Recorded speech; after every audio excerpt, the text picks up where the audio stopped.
I invite you to get comfortable.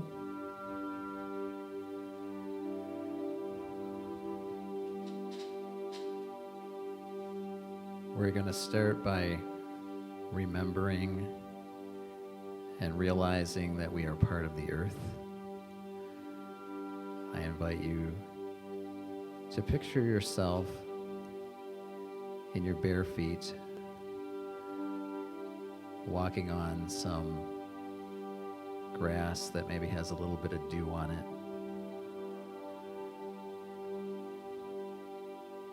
And through that, remembering that we are part of the earth.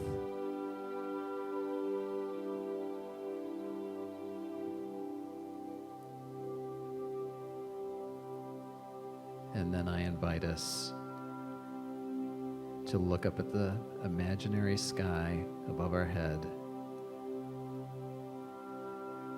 as if it's a beautiful night at dusk, a clear sky where we see millions of stars, and realize that we are part of the entire cosmos.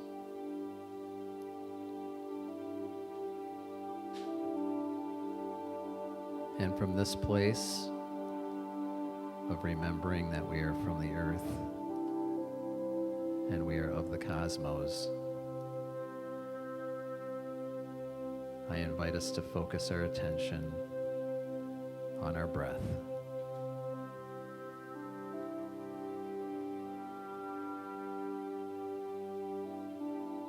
And I invite us to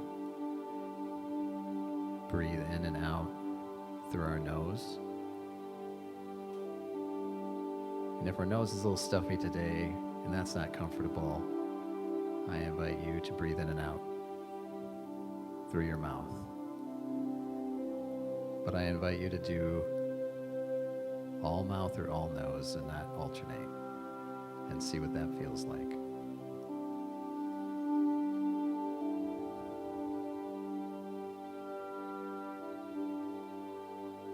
Earlier in the service,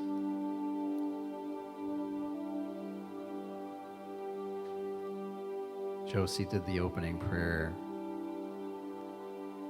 and there were many I am statements. I am peace.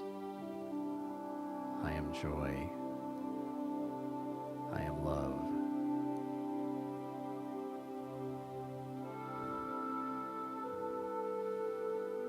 And I thought it would be interesting today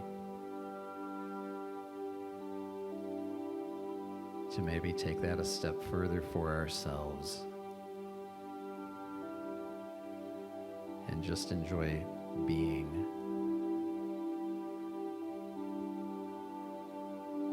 So I invite you to take your left hand, your left pointer finger, if you're so moved, and place it over your heart chakra, like so.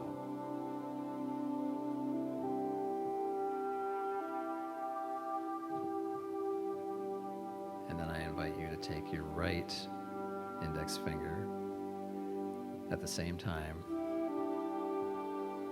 and put it on your third eye. And just continue breathing in and out gently. See what that feels like.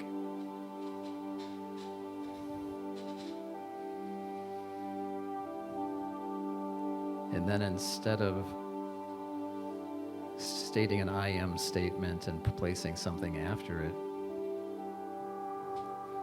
we are just simply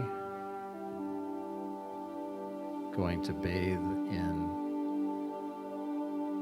the statement of I am. So I invite you, with your index finger on your third eye and also on your heart chakra, feeling your breath, feeling what it feels like to be alive, I invite you to say to yourself, I am.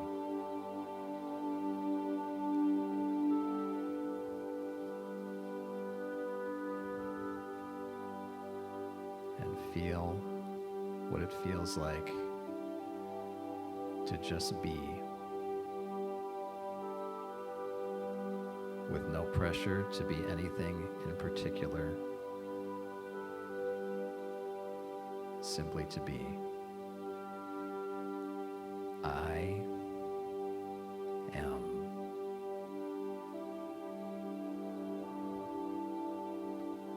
I am.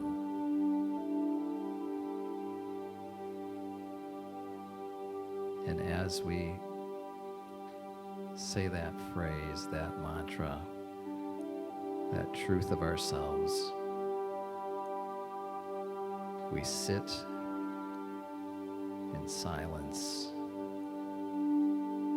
and enjoy being.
I am.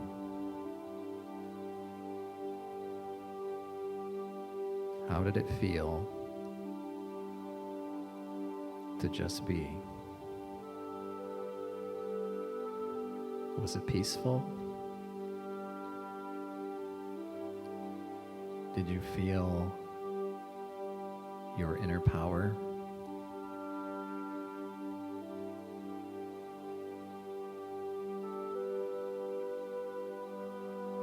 Did you feel something that you cannot explain?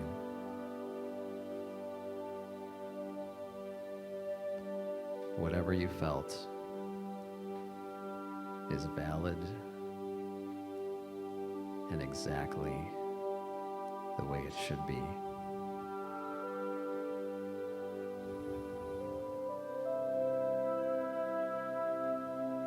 So I invite you, anytime that you're weary or tired of being one thing or another in your story, that you can always go back to simply being by just feeling your breath, realizing that you are alive and that you are, by reminding yourself, I am.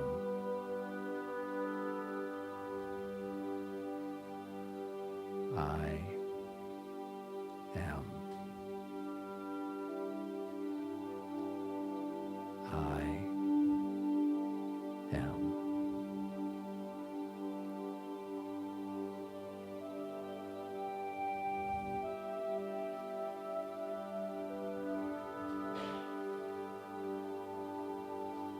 I invite you now, remembering that you are of the earth and of the cosmos, to come back to this room, open your eyes, move your head around, move your shoulders,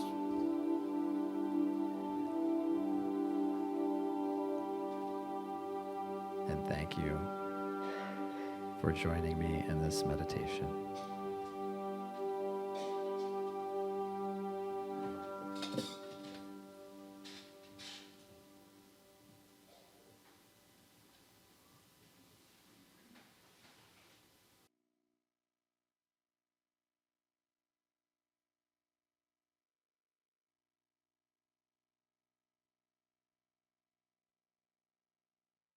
Hello, Unity of Madison. Reverend Evin coming at you a little bit differently this morning, but I'm still here and just have to pretend that I can see you all as I'm speaking. So we'll do a nice little game of pretend here.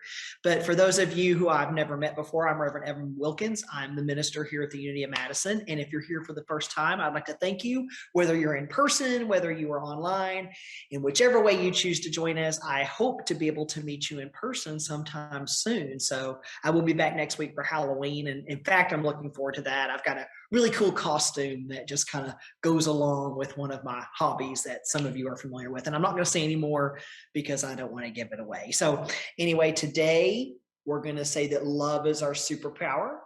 So just a little bit extra to throw in there. So anyway, if you've been tuning in the past several weeks, today is week 5 of our book study, and we're studying the Book of Joy by His Holiness the Dalai Lama, Archbishop Desmond Tutu, and author Douglas Abrams. And it's been a really great book. It has really, I know for me personally, has helped kind of me be able to recognize some of those things that are obstacles to experiencing the joy that I am. So it's been a really good book so far and a really good study. And if you haven't been reading the book, or this is your first time to join in, it's okay. It's not cumulative to where you just come to a few and then you're lost. It's one that you can jump in anytime. And if you would still like a study guide, we've got some here at the church in the foyer. We've got some online. Just email the office at office@unityofmadison.org and we will be certain to get you one of those. So, but like other weeks in the book and, other chapters that we read, this week's reading covers a lot of ground. And, this week we begin to delve further into both some of those things in our lives that create obstacles to our joy and some of those things to help open us up to live more of that joy that we are, right? So I wanted to place most of this week's focus on the meditation chapter.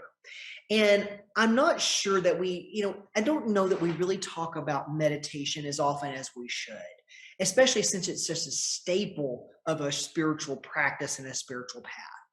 But I think that we need to, because it's a practice that each and every one of us should have in our spiritual toolbox and our spiritual practice.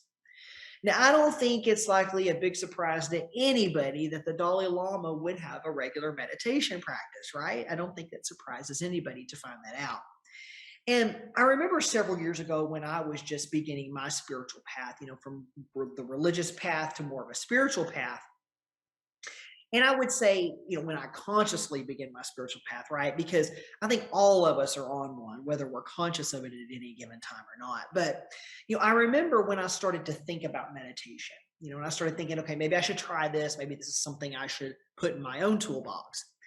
But like many people, I had this notion that meditation was one of those things where you just sat down and you emptied your mind of everything, right? I mean, you just kind of either you were sitting there with your mind a blank slate and keeping it that way during the full meditation, or you just weren't meditating. I mean, to me, that's what meditation was. That's what I thought it was.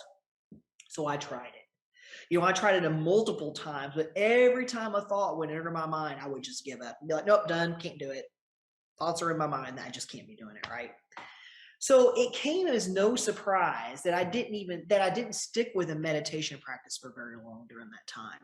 I would try it, have issues, I thought, and then just let it go out the door. But I obviously can't see your hands this week, but has anyone ever felt that way? Or do you remember feeling that way, that having that same thought about meditation? Or I'd read about, different ways in which different people meditate. I'd go to classes and I remember I'd watch some people, some of them would sit in cushions on the floor, some of them in chairs, some people would sit with their legs crossed, and some people would sit with their feet firmly planted on the floor, hands in all different types of positions. Some people had their hands folded, some people had them out, just whatever. It was a different style. Some people would chant, some wouldn't, and it just became so much more confusing to me. It was cool to see, but it was really confusing for me. And then prayer. So let's throw a little bit of prayer in the mix too while we're at it. It can be the same with prayer also, can it? Especially when we pray for something very specific in our lives, and that very specific thing doesn't manifest in our lives the way that we prayed that it would. We hear, this affirmative prayer versus traditional prayer. what's right and what's wrong. It can get very, very frustrating, can it? And it can oftentimes result in us giving up our practice before it even fully begins, before it even fully takes root. And it's no wonder, right? So I say today that we narrow all of this down a bit, that we perhaps simplify it just a little bit. I know it made me feel so much better when I started to do that in my own life, and I'm hoping that it can help some of you here today as well, especially if you're in that place where you feel like you might be struggling with it a little bit. And also how these practices might be able to help us to open ourselves up to some extra heapings of joy. And who doesn't want more of that, right? Now, to do this today, I want to tie our reading into some of our Unity teachings. At Unity, we have 5 basic principles that we teach and practice. And I just want to name them here, especially for some of you who might not be familiar with them. But 1, God is all there is and is present everywhere. 2, human beings are divine at their core, therefore inherently good. 3, thoughts have creative power to determine events and attract experiences. 4, prayer and meditation keep us aligned with the one great power in the universe. And 5, it is not enough to understand spiritual teachings. We must live the truth that we know. And I bet you can figure out which one we're going to tie into our book of joy for the teaching this week. You're correct if you chose number 4. Prayer and meditation keep us aligned with the one great power in the universe. So there's a psalm in the Bible that I refer to that I think about when I think of prayer and meditation, and it's Psalm 91:9. Because you have made the Lord your refuge, the Most High your dwelling place. And then another biblical reference from Jesus in Matthew 6:6. But when you pray, go into your inner room, shut your door, and pray to your Father. Now, obviously, we want to look at these scriptures from a metaphysical perspective, the Most High dwelling place, your inner room, that kind of thing. Where might those things be? Where might those things metaphysically be for each one of us? Is it suggesting that we climb a mountain to pray and meditate, or that we physically go into a closet or a pantry somewhere in our house to make this happen? Obviously not. The meditation chapter in our book of joy, mentions the inner journey. So I think we can tie those things to those scriptures. So let's start by viewing meditation and prayer practices as that inner journey. That place where we go to commune with the God presence that's within each one of us. So one thing I've been asked a lot is also, what is the difference between meditation and prayer? Is there even a difference? Our book mentions this in our meditation chapter. It says the goal was meditation, but I've never been quite sure where meditation ends and prayer begins, or where prayer ends and meditation begins. I have heard it said that prayer is when we speak to God and meditation is when God answers. So I remember getting wrapped up in that myself. Okay, am I praying? Am I meditating? What's going on here? And am I doing enough of either or both? That's a question that we may want to ask ourselves. That we might ask ourselves from time to time. And I want to say this now. I invite you to stop if you are thinking that just because if you're thinking those things because it simply just doesn't matter. That's the ego trying to make this logistical human sense out of it. And there doesn't always need to be a logistical sense made out of each and everything, especially when it comes to spirituality. Now, our book says, I'm not sure it mattered to me, as I was just trying to quiet the inner noise and listen through the thick and enveloping silence. So does it even really matter? What if it doesn't? And what if the most important thing, the only thing that matters, is that we quiet the noise and that we make an agreement with ourselves to listen through that thick and enveloping silence, to go into our inner room and to shut the door. A few years back, Mindy and I, we wanted to move back to the Pacific Northwest, the Washington State, Oregon State area. And we had initially been living there, but we left there to be with Mindy's mother as she, because her health had gotten to where it wasn't that great. And, we decided to move back to Texas, and we decided to be there until her mother made her transition. So then we decided we wanted to move back after her transition, but we weren't sure exactly how to go about it, because it was difficult to get to get a job from such a distance. And to be honest, there just wasn't a whole lot in my corporate field at that time. So, or there wasn't a whole lot in my corporate field in that area. So I began to pray, and I began to meditate, whatever word you use to define it, and I would go into my room, I would go into a physical room, but I would light a candle and I would just affirm that I had all that I needed. I would affirm that the wisdom was there. And then things began to happen. The ball began to roll, so to speak. I had worked as a contractor for a small company when we lived there before, when we lived in the Pacific Northwest before, and I'd never lost touch with them. And in fact, I continued to do some contract work with them from time to time, even from Texas.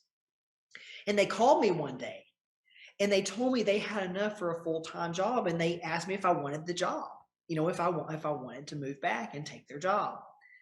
There was also a company there that I had worked for in a full-time capacity. And a friend of mine that was still at that job called me and said, hey, we're hiring again. The manager would like to speak to you. So I spoke with him and he offered me the job. So there's 2 jobs.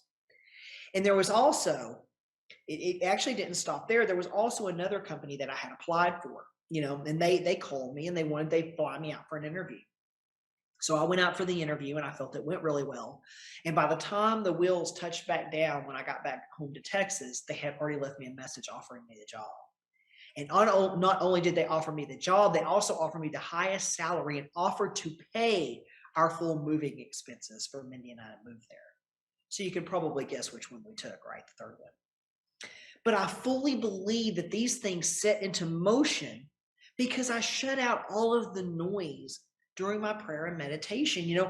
I affirmed that I had all that I needed and affirmed my wisdom to know exactly what to do. And onward we went from that point forward.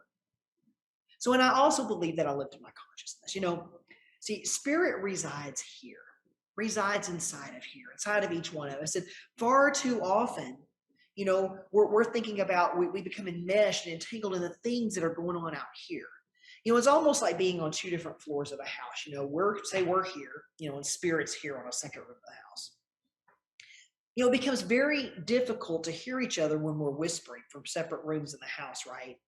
It makes it much easier to hear the whisper of the person upstairs if we begin to walk upstairs, and meet them where they are, right? And that's also what meditation and prayer do for us. They lift our consciousness where we are on that level of spirit. And it enables us to better be able to hear that still small voice that spirit so often uses. And most all great spiritual teachers talk about the practices of prayer and meditation at some point or the other. They may call it different things or talk about the different styles and the way that they do it, but they all talk about how very important of a practice it truly is. And what has it done for the spiritual teachers who lived in the past and for those who are still currently living? What does it continue to do for their lives? I think that they're often walking testimonies of what it has done. It is prayer and meditation are truly where the rubber meets the road, so to speak. And it's truly what pulls us up out of the daily grind of getting bogged down within this human experience and pulls us back up into alignment with our true nature. Maybe you've fallen out of the practice lately. That's okay. Everybody does that from time to time. It's not one of those, but it's not one of those things where you miss the boat and that's it. Luckily you can jump back into these practices at any time of day. And as a lot of fitness programs would say, no equipment is necessary. No equipment except for you. It can be as simple as just starting with just closing your eyes and just breathing, even if it's for just 1 minute to start. Or even just by opening your eyes in the morning and saying before anything else, I am grateful. That's a prayer in and of itself. It doesn't have to be some long, complicated thing. It doesn't have to be some big pronouncement, or it doesn't have to include sitting on a cushion in complete silence for an hour. It just doesn't have to. It can start however you want, and for it to start and for it to be a time and a practice that is all your own.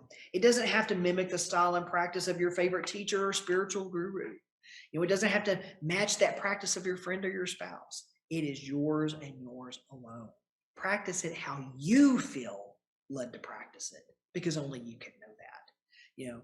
You will, if you haven't already, find a style that works best for you. And You will see changes in your life. Stick with it. And I promise you, you're going to see and feel changes in your life.